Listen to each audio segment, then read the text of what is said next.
Assalamualaikum warahmatullahi wabarakatuh. Saya Azra Alia Ibrahim. Pada kesempatan ini saya akan membahas topik penting dalam kecerdasan buatan, yaitu uninformed dan informed search strategies. Dua pendekatan utama dalam strategi pencarian untuk menyelesaikan masalah. Presentasi ini akan dibagi menjadi dua bagian besar. Yang pertama, kita akan membahas uninformed search, yaitu pencarian yang tidak memiliki pengetahuan tambahan tentang tujuan. Di bagian ini akan kita bahas beberapa algoritma seperti Breadth First Search atau BFS. Yang kedua, Depth First Search atau DFS. Yang ketiga, Depth Limited Search. Dan yang keempat, Bidirectional Search. Yang kedua, kita akan masuk ke Informed Search yang menggunakan heuristik atau informasi tambahan untuk membimbing pencarian secara lebih efisien. Kemudian dalam bagian ini kita akan membahas Greedy Based First Search, A-Search, Memory Bounded Search. Kemudian masing-masing algoritma akan saya jelaskan dengan prinsip dasarnya, kelebihan dan kekurangannya, serta contoh penggunaannya dalam kehidupan sehari-hari. Sekarang mari kita mulai dengan kelompok pertama, yaitu uninformed search. Baik, pada slide ini saya akan menjelaskan perbedaan mendasar antara algoritma uninformed search dan informed search. Algoritma uninformed search adalah jenis algoritma yang tidak memiliki informasi tambahan tentang arah atau jarak menuju tujuan. Artinya, algoritma ini tidak tahu apakah langkah yang akan diambil ini akan membawa kita lebih dekat atau lebih jauh dari tujuan. Misalnya, agen kita sedang berada di kota Arad dan ingin mencapai ke Bukares, tapi ia tidak tahu apa-apa tentang geografi Rumania. Sehingga ketika dihadapkan pada dua pilihan menuju Zerrin atau Sibiu, algoritma uninformed tidak punya dasar untuk menentukan mana yang lebih baik. Jadi dia hanya akan memilih secara sistematis atau acak, bergantung pada strategi yang digunakan. Misalnya BFS atau DFS. Breadth First Search atau BFS memiliki prinsip melakukan penelusuran melebar dengan mengunjungi semua node tetangga pada suatu tingkat sebelum melangkah ke tingkat berikutnya. Implementasinya biasanya memakai struktur antrian FIFO, sehingga node dengan kedalaman paling kecil diekspansi terlebih dahulu. BFS lengkap, dia akan menemukan solusi jika ada, dan untuk masalah dengan biaya langkah seragam BFS akan menemukan solusi dengan langkah tersedikit atau optimal dalam jumlah langkah. Namun, BFS membutuhkan memori besar karena harus menyimpan semua node di setiap tingkat, sehingga ruang tumbuh eksponensial seiring kedalaman meningkat. Contohnya, misalkan kita mencari rute terpendek di labirin atau graf tak berbobot. BFS akan mulai dari titik awal dan mengunjungi semua tetangga-tetangganya, lalu tetangga dari semua tetangga tersebut, dan seterusnya. Dengan cara ini, BFS menjamin rute pertama yang mencapai tujuan adalah rute terdatar atau jumlah langkah minimal. Contoh lain, BFS dapat digunakan untuk menemukan rute terpendek dalam puzzle maze atau permainan papan sederhana, karena BFS akan menjelajahi lapisan per lapisan hingga menemukan tujuan. Referensi pengembangan di sini, algoritma BFS pertama kali dipublikasikan oleh Moore pada tahun 1959 dan menjadi algoritma fundamental dalam pencarian graf. BFS banyak diterapkan misalnya dalam pathfinding pada grid atau peta untuk menemukan rute terdekat. Nah, di dunia nyata, BFS digunakan dalam tracking GPS atau analisis jaringan sampai ke mesin pencari. Depth first search memiliki prinsip melakukan penelusuran sedalam mungkin pada setiap cabang sebelum mundur atau backtrack. Algoritma ini menggunakan struktur tag atau LIFO. Ia memilih salah satu tetangga awal, lalu terus turun ke anak cucu, sehingga node tersebut mencapai kedalaman akhir atau menemui jalan buntu. Kemudian kembali backtrack ke level sebelumnya untuk mencoba cabang lain. DFS tidak menjamin optimalitas atau bisa menemukan solusi bukan yang terdangkal atau termurah dan tidak lengkap pada ruang tak terbatas, sehingga dapat terjebak pada lintasan yang tak terhingga. Namun keunggulannya DFS sangat hemat memori, hanya perlu menyimpan lintasan dari akar ke node saat ini. DFS juga relatif sederhana dan tiap langkahnya lebih cepat karena hanya perlu menambah atau menghapus dari stack. Contohnya, DFS sering digunakan dalam algoritma backtracking, misalnya untuk memecahkan puzzle seperti Sudoku atau Equins, dan penelusuran graf. DFS akan mencoba satu jalur solusi secara mendalam. Jika buntu, dia mundur dan mencoba alternatif lain. Misalnya mencari jalan dalam labirin, DFS akan memilih satu arah dan mengikuti koridor tersebut sampai mentok. Jika menemui jalan buntu, ia kembali ke persimpangan terakhir dan mengambil arah lain. DFS bisa menemukan solusi lebih cepat dari BFS jika solusi berada sangat dalam satu cabang, tetapi bisa pula melewatkan solusi dangkal. Bahkan teknik backtracking DFS merupakan pekerja utama di AI untuk masalah seperti constraint satisfaction dan satisfiability. Contohnya, solver Sudoku menggunakan DFS untuk mencoba penempatan angka, dan sistem logik programmer memanfaatkan DFS untuk menelusuri aturan-aturan hingga solusi ditemukan. Kemudian, depth limited search memiliki prinsip memodifikasi DFS dengan memberikan batas kedalaman maksimum atau L pada penelusuran. Algoritma ini bertindak seperti DFS, tetapi jika sebuah node mencapai kedalaman L, node tersebut diperlakukan seolah-olah tidak memiliki successor pada kedalaman itu. Kompleksitas waktu masih dan kompleksitas ruang linear terhadap limit kedalaman. Kelemahannya, jika batas L dipilih terlalu kecil, solusi yang lebih dalam tidak akan ditemukan atau tidak lengkap. Sebaliknya, jika L terlalu besar pada ruang tak terhingga, algoritma bisa tetap tidak terkontrol. Jadi idealnya kita memilih L sedikit di atas kedalaman solusi terdangkal. Namun seringkali nilai L yang tepat sulit diketahui sebelumnya. Contohnya, jika ada pengetahuan domain, kita bisa menetapkan batas kedalaman yang wajar. Misalnya dalam graf 20 kota di Romania bisa diobservasi bahwa diameter graf atau jarak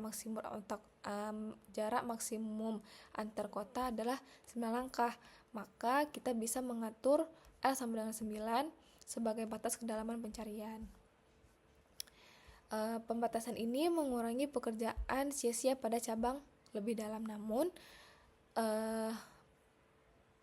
banyak masalah diameter efektif tidak diketahui sebelum masalah terpecahkan, sehingga depth limited search sering digunakan hanya jika kita punya perkiraan batas yang masuk akal. Kemudian ada contoh lain, pada permainan catur kita bisa menerapkan depth limit untuk look ahead. Kedalamannya tertentu demi mengontrol waktu komputasi. Dan poin terakhir dalam uninformed search yaitu bidirectional search, memiliki prinsip yang menjalankan dua pencarian secara simultan. Satu mulai dari awal dan satu dari tujuan yang bertemu di tengah.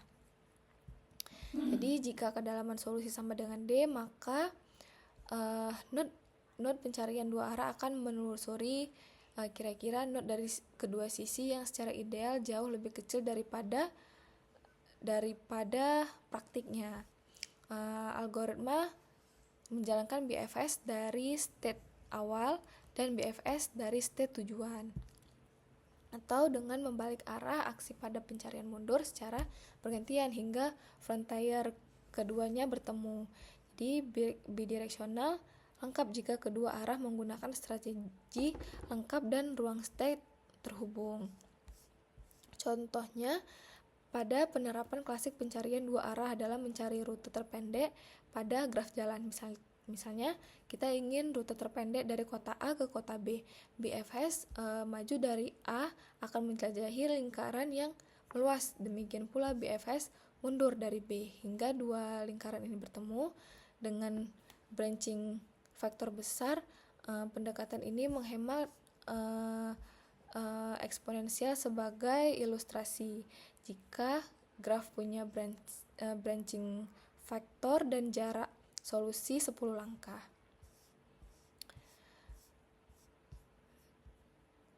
Sekarang kita masuk ke poin inform heuristic strategies. Inform search, algoritma ini menggunakan informasi tambahan, biasanya dalam bentuk fungsi heuristik yang bisa memperkirakan seberapa dekat suatu simpul atau keadaan dengan tujuan. Contohnya, agen yang memiliki informasi bahwa Sibiu lebih dekat ke Bukares daripada Zerrin akan lebih cenderung memilih jalur ke Sibiu lebih dulu. Ini membuat proses pencariannya lebih efisien dan lebih cepat menemukan. Pada poin pertama ada greedy best first search. Algoritma ini menggunakan heuristik HN untuk memandu pencarian dengan memilih node paling dekat ke tujuan terlebih dahulu. Pada setiap langkah, node dengan nilai heuristik terkecil atau paling menjanjikan dikembangkan lebih dulu. Strategi ini tidak menjamin optimalitas karena tidak mempertimbangkan biaya yang sudah ditempuh dan bahkan dapat tidak lengkap jika terjebak dalam loop tanpa deteksi keadaan yang pernah dikunjungi. Tapi kelebihannya, greedy search sangat efisien secara waktu. Dalam banyak kasus-kasus ia cepat menuju area yang tampak terdekat dengan goal. Algoritma ini menggabungkan sifat BFS dan DFS. Eksplorasi terfokus pada DFS namun tidak selalu mendalam di suatu cabang karena selalu lompat ke node dan hat terendah secara global. Misalnya, agen berada di kota Arad ingin mencapai ke Bukares di peta Romania. Jika kita menggunakan heuristik jarak garis lurus ke Bukares, greedy best first akan memilih langkah awal menuju kota yang secara garis lurus paling dekat ke Bukares. Dari Arad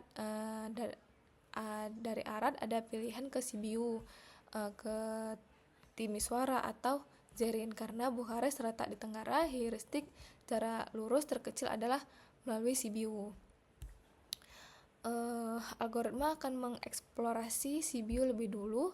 Meskipun rute via Sibiu terlihat menjanjikan, greedy search dapat keliru. Misalnya, mungkin ada rute lewat kota lain yang secara jarak lurus akan lebih cepat, tapi jalan raya jarak lurus lebih jauh, tapi jalan raya lebih cepat. Hal ini menunjukkan greedy search rentan terjebak jalan buntu atau pilihan heuristik yang menyesatkan. Pada referensi penerapannya di sini, greedy first sering dipakai pada pathfinding dasar dalam game atau robotika ketika kebutuhan optimalitas tidak krisis. Misalnya untuk navigasi NPC dalam game, algoritma greedy dengan heuristik jarak memberikan lintasan cepat meski kadang bukan yang terpendek. Uh, dalam pendekatan greedy murni jarang dipakai sendirian untuk memastikan masalah kritis karena ketidakjaminannya, namun idenya mengutamakan yang paling menjanjikan menjadi dasar sebagai algoritma heuristik lain. Selanjutnya ada A-search, merupakan algoritma heuristic search yang paling populer karena lengkap, optimal, dan efisien secara waktu untuk heuristik yang baik.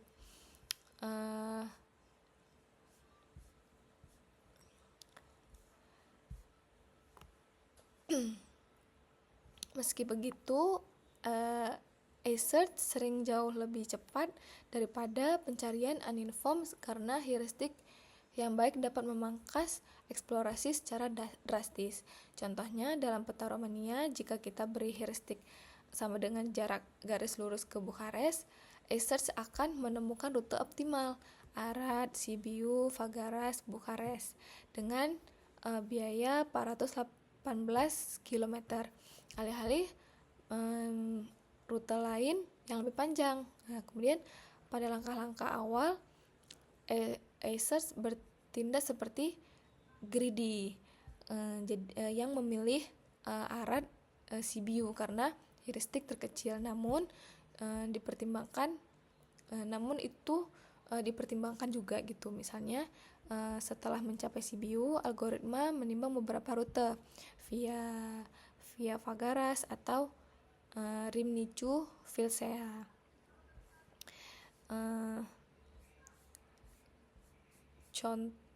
Referensi dari pengembangan A-search ini yang diperkenalkan oleh Hart, Nielsen atau dan Raphael hingga kini menjadi standar emas pencarian heuristik. A-search banyak diaplikasikan, contohnya dalam industri gym atau AI navigasi.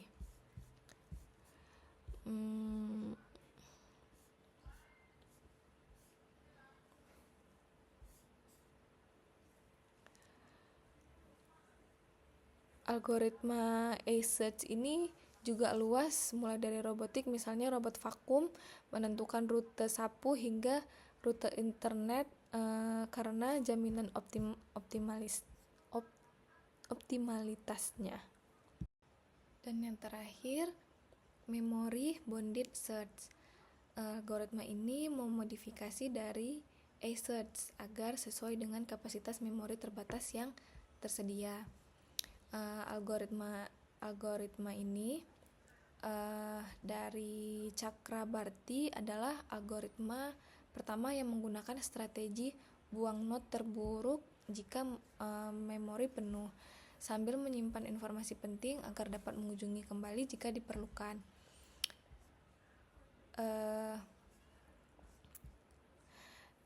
Cara kerjanya sama seperti A-search, sehingga memori hampir penuh ketika tidak bisa menambahkan not baru. Algoritma akan membuang brune left dengan nilai F terburuk di frontier. Sebelum dibuang, nilai F itu di backup ke induknya, sehingga induk mengetahui estimasi terbaik dari subtree yang dibuang. Contoh di sini, saat frontier penuh, SMA buang not paling tidak 4 F sama dengan 400 dan backup nilainya ke induk. Jika jalur lain lebih buruk, subtree tersebut diaktifkan kembali. Kemudian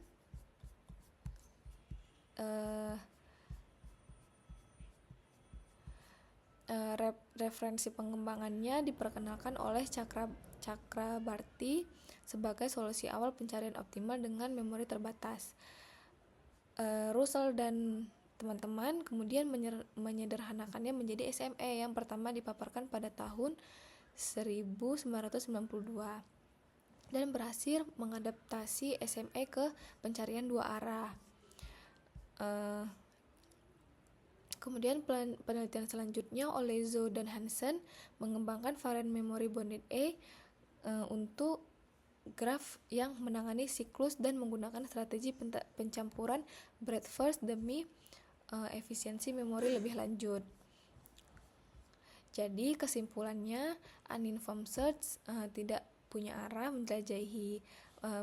menjelajah secara buta. Uninformed search punya arah menjelajah dengan bantuan pengetahuan atau estimasi. Demikian penjelasan mengenai berbagai algoritma dalam uninformed dan informed search strategies yang secara mendalam dijabarkan dalam buku Artificial Intelligence: A Modern Approach edisi keempat oleh Stuart Russell dan Peter Norvig. Jadi kita tadi telah membahas bagaimana strategi pencarian bekerja mulai dari algoritma klasik seperti breadth first search hingga pendekatan heuristik seperti A-search. Kemudian referensi tambahan juga saya ambil dari penelitian-penelitian relevan, yaitu yang pertama ada Chakrabarty, kemudian ada Russell, serta pengembangan lanjutan oleh Kindle dan Courson yang menunjukkan bahwa pencarian berbasis memori juga telah menjadi bidang yang terus berkembang. Semoga materi ini memberi wawasan yang berguna untuk memahami bagaimana agen cerdas membuat keputusan dalam ruang pencarian. Terima kasih atas perhatiannya. Assalamualaikum warahmatullahi wabarakatuh.